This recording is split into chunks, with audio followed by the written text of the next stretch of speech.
नमस्कार दोस्तों। मैं अगला पार्ट लेकर हाजिर हूँ सीधी जिगट का। शायद ये भाग 18 है। एक रात।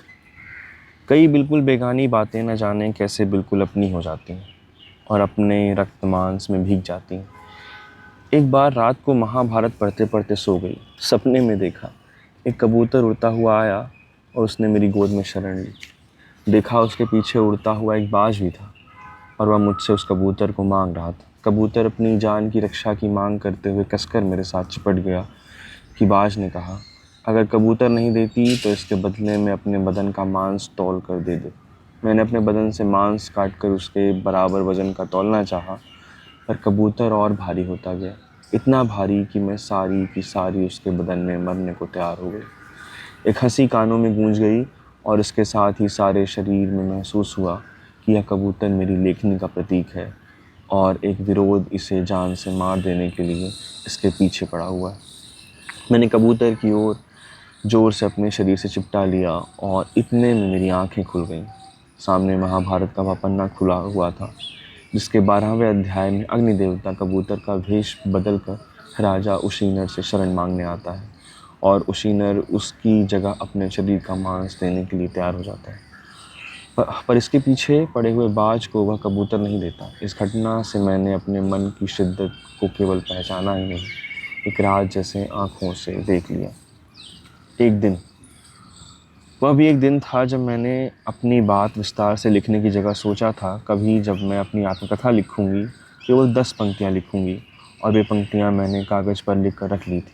वे पंक्तियाँ आज भी मेरे सामने हैं और आज भी वे उतनी सच हैं जितनी कि उस दिन लिखते समय थी। वे पंक्तियाँ हैं, मेरी सारी रचनाएं, क्या कविता, क्या कहानी और क्या उपन्यास, मैं जानती हूँ एक नाजायज़ बच्चे की तरह है। मेरी दुनिया की हकीकत न मेरे मन के सपने से इश्क किया और उनके वर्जित मेल से यह सब रचनाएं पैदा हुई। जानती हूँ एक नाजायज़ बच्चे की किस्मत इसकी किस्मत है और इसे सारी उम्र अपने साहित्यिक समाज के माथे के बल भुगतने हैं। मन का सपना क्या है, इसकी व्याख्या में जाने की आवश्यकता नहीं है। वह कमबख्त बहुत हसीन होगा, निजी ज़िंदगी से लेकर कुल आलम की बेहतरी तक की बातें करता होगा। तब भी हकीकत अपनी औकात को भूल कर उससे इश्क कर बैठी और जो रचना पैदा हुई हमेशा कुछ कागज़ों में लावारिस भटकती रही। और आज भी मेरा यकीन है कि 10 पंक्तियाँ मेरी पूरी और लंबी आत्मकथाएँ हैं। एक कविता। चक नंबर 36 उपन्यास मैंने 1968 में लिखा था। 1964 में छपा तो अफवाह फैल गई कि पंजाब सरकार इसे बैन कर रही है, पर हुआ कुछ नहीं। यह 1965 में हिंदी में भी छपा और 1966 में उर्दू में भी। इस उपन्यास को फिल्म के लिए सोचा तो रेवती शरण शर्मा ने कहा, नहीं, यह उपन्यास समय से 1 शताब्दी पहले लिखा गया है, हिंदुस्तान अभी इसे समझ नहीं सकेगा। और बासु भट्टाचार्य के शब्द थे, इस उपन्यास पर जब फिल्म बनेगी वह हिंदुस्तान में पहली एडल्ट फिल्म होगी। और इस उपन्यास का जब मेरी दोस्त कृष्णा ने 1974 में अंग्रेज़ी में अनुवाद किया तो उसकी रीडिंग के लिए मैंने जब इसे दोबारा पढ़ा तो इसकी पात अलका मुझ पर इस तरह छा गई जिस तरह शायद उपन्यास लिखते समय भी नहीं छाई थी। इसका पात्र कुमार जब अलका को बताता है कि वह शरीर की भूख मिटाने के लिए कुछ दिन एक ऐसी औरत के पास जाता रहा है जो रोज़ के 20 रुपये लेती थी, और अब अलका कहती है, सोच रही हूँ कि वह औरत मैं भी होती जिसके पास आप रोज़ 20 रुपये देकर जाते थे। तो बहुत पुराना यह उपन्यास का स्रोत याद आया। एक बार इमरोज़ ने कहा था कि जिसमें कि भूख के हाथों पीड़ित होकर मैंने एक बाज़ार की किसी औरत के पास जाना चाहा था, तो सहज मन मेरे मुंह से निकला था, अगर तुम ऐसी औरत के पास जाते तो मेरा जी करता है वह औरत मैं ही होती। पहचान आई, ये शब्द जो अलका ने कहे यह केवल अमृता ही कह सकती थी और कोई औरत नहीं। अस्वाभाविक हालत की स्वाभाविकता शायद और किसी औरत के लिए संभव नहीं हो सकती, अलका सिर्फ अमृता। भले ही कहानी हर पात्र के साथ लेखक का गहरा साझा होता है, पर एक दूरी हर साझे का हिस्सा होती है। अलका को पढ़ते हुए लगा वह दूरी कहीं नहीं है। उस रात 7 सितंबर 1964 की रात मैंने अलका को संबोधित करते एक कविता लिखी, पहचान। कई हज़ार चाबियां मेरे पास थीं और एक एक चाबी एक एक दरवाजे को खोल देती है। दरवाजे के अंदर किसी की बैठक भी होती थी और मोटे पर्दे में लिपटा किसी का सोने का कमरा भी, और घर वालों के दुख जो उनके ही होते थे पर किसी समय मेरे भी होते थे, मेरी छाती की पीड़ा की तरह। पीड़ा जो दिन के समय जागूं तो जाग पड़ती थी और रात के समय सपनों में उतर जाती थी। पर फिर भी पैरों के आगे रक्षा की रेखा जैसी एक लक्ष्मण रेखा होती थी, और जिसकी बदौलत मैं जब चाहती थी घर वालों के दुख घर वालों को देकर उस रेखा से लौट जाती थी, और आते समय लोगों के आंसू लोगों को सौंप आती थी। देख, जितनी कहानियाँ और उनके पात्र हैं उतनी ही चाबियाँ मेरे पास थी, और जिनके पीछे हजारों ही घर जो मेरे नहीं पर मेरे भी थे, शायद वे कहीं अब भी हैं। पर आज एक चाबी का कौतुक, मैंने तेरे घर को खोला तो देखा वह लक्ष्मण रेखा मेरे पैरों के आगे नहीं पीछे है, और सामने तेरे सोने के कमरे में तू नहीं मैं हूँ।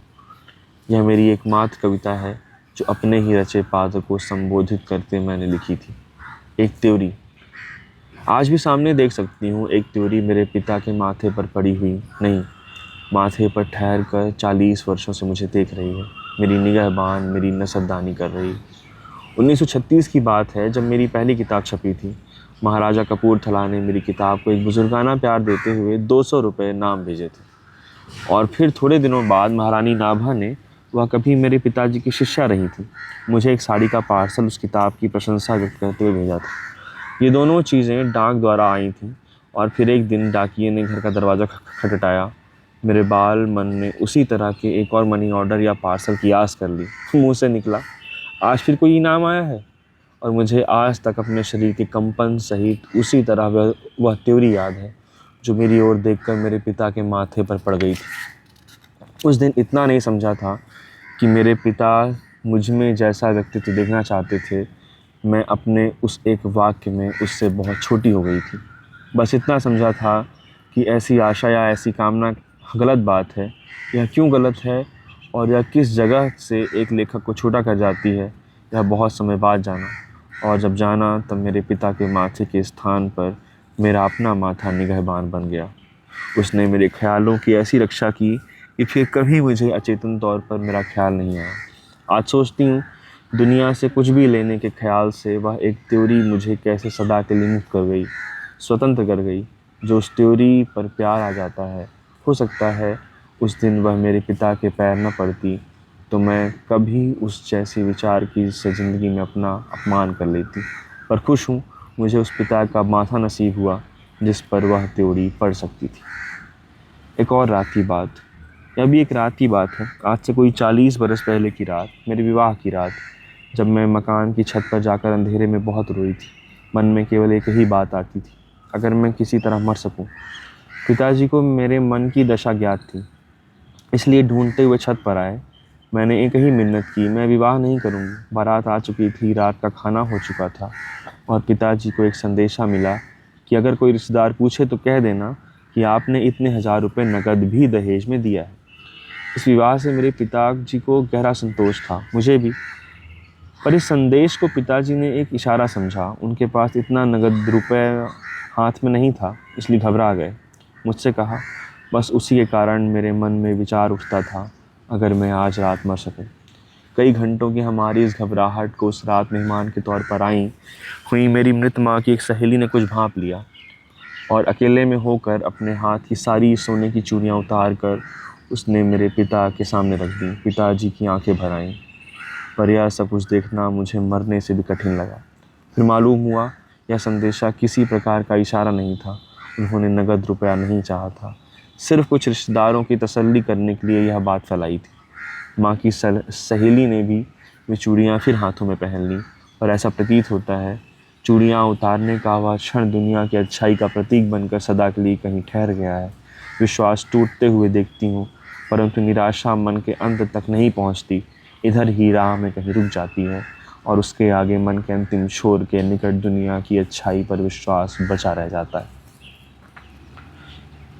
आज की अंक का लास्ट शीर्षक है, जब बर्फ़ पिघलेगी।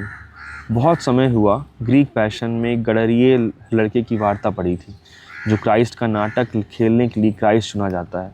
पर इस पात्र की भूमिका अदा करने के लिए वह साधना करते करते पात्र के अस्तित्व में विलीन हो जाता है, इतना कि सारे गांव का विरोध सहन कर भी उसकी दृष्टि में जो न्याय है, जब वह उसके लिए लड़ता है, तो गांव वाले उसे सचमुच पत्थर मार मार कर मार देते हैं। एक ऐसा व्यक्ति जिसने उसका अंतर बाहर पहचान लिया था, उसे एक पहाड़ी पर दफन करते समय कहता है, आज उसका नाम बर्फ़ के ऊपर लिखा गया है। बर्फ़ पिघलेगी तो उसका नाम नदी नालों के पानियों में लिखा हुआ होगा।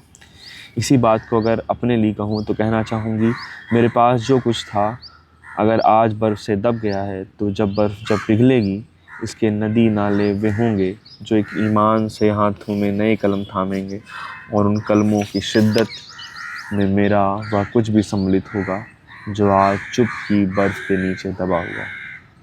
बहुत शुक्रिया। अगला पार्ट हम कर लेकर हाजिर होंगे। नमस्कार।